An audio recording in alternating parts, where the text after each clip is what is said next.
Don't forget to comment and share. Live from Wrestling 911 headquarters, I'm your host, Snowman Jones. We're here to talk about TNA's pay-per-view, No Surrender. This was live on pay-per-view 9/11/2013, and I just got done watching it, and I want to give my input, and I would greatly appreciate you giving your 2 cents as we go through this. Leave your comments below. We'll read some of your comments on future shows, as well as address them and answer them as we go. So first off, let's see. This was in St. Louis, Missouri. Taz and Mike Tenay were the announcers. I really think that Mike Tenay is underrated. I think if he was in the WWE for any period of time, people would be listing him as one of the greatest announcers of all time. Technically sound, very good announcer, decent voice, always entertaining. Taz, I can give him, he's okay.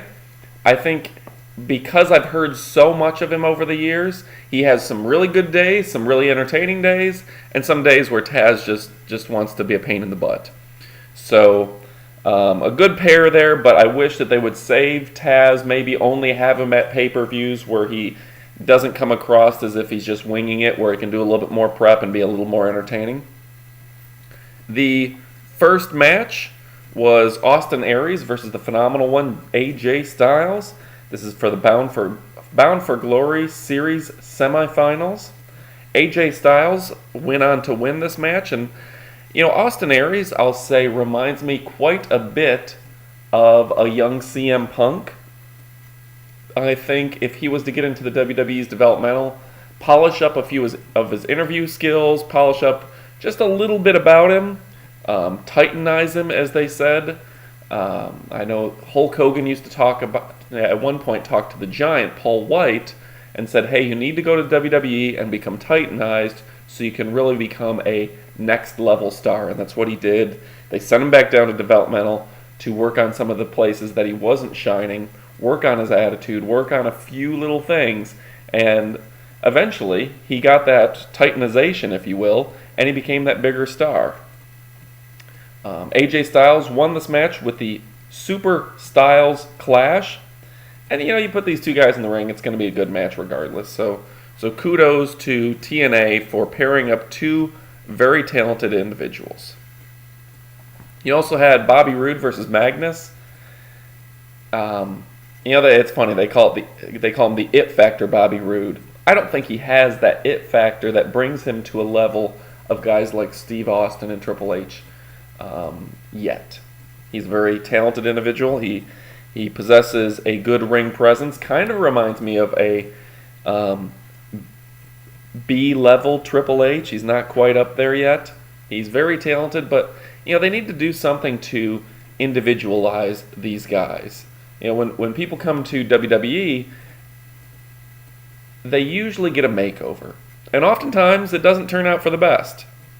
But it always allows people to identify that individual. I'm going to give you the Dusty Rhodes polka dots example. Everyone thought it was a rib on Dusty Rhodes when he came to WWE and had to wear the yellow polka dots. But that was the time when he was making the most money in his career. He was most recognized, and that's what people remember him for, is the polka dots. And people remember the WWE Dusty Rhodes way more than they remember the old 1970s Dusty Rhodes. So there's something to be said for standing out. And I don't know that either one of these individuals stand out. To me, anyway. I mean, again, there may be B-level performers. Magnus did pick up the win via roll-up. It was a decent match, but I don't know that I would give it I wouldn't give it a 5-star rating for sure. Next up was the segment where they wrote Tito Ortiz and Rampage Jackson out of the show. I thought that was interesting. Apparently Bellator has decided they don't want these two individuals on TNA Wrestling anymore because they could get injured before their pay-per-view.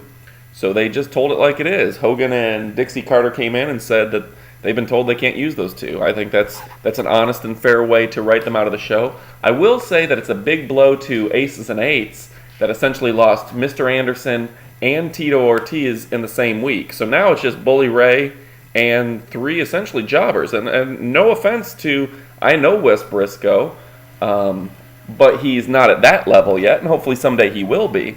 So that was a big hit to that group. Let's see.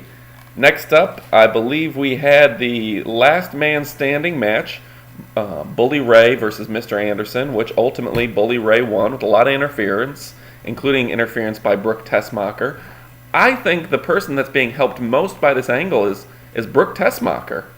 She is becoming a top-level diva. She's playing the evil part very well. She's seductive, and she's manipulative. She's involved in the matches much more than Brooke Hogan ever was. She's believable in her part of girlfriend to Bully Ray. I don't think anyone ever thought that Brooke Hogan was a legitimate candidate for a Bully Ray love interest. But Brooke Tessmacher, she's believable. Mr. Anderson, I think this was probably good for his career to separate off from Aces and Eight and get a little bit of a main event title run, if you will. We'll see where it goes. We'll see what they do with this. Mr. Anderson was attacked in the ring steps after this. I haven't really been following behind the scenes to see if they're going to play an injury angle or what's going to happen with this. Maybe you can leave me a comment and give me your 2 cents on the angle between Anderson and Bully Ray. Again, though, I think it's a bit of a hit to Aces and Eights to lose Tito and Anderson in the same week. It really makes Aces and Eights look like an inferior organization.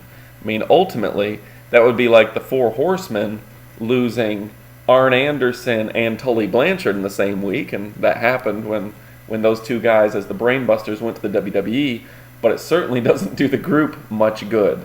Still has the main guy, so Ric Flair's still there, Bully Ray's still there, but it doesn't do much for the strength of that organization. And ultimately, you've seen this a lot in the WWE, the only way to keep a group going like that, if they want to, is to bring in some major firepower. And maybe that's AJ Styles making a surprise turn and joining Bully Ray. Maybe that's Sting or someone else joining the group.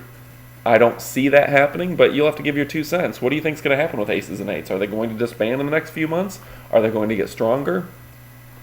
So, folks, that's the entire review of the No Surrender TNA pay-per-view as it was broadcast on Impact Wrestling.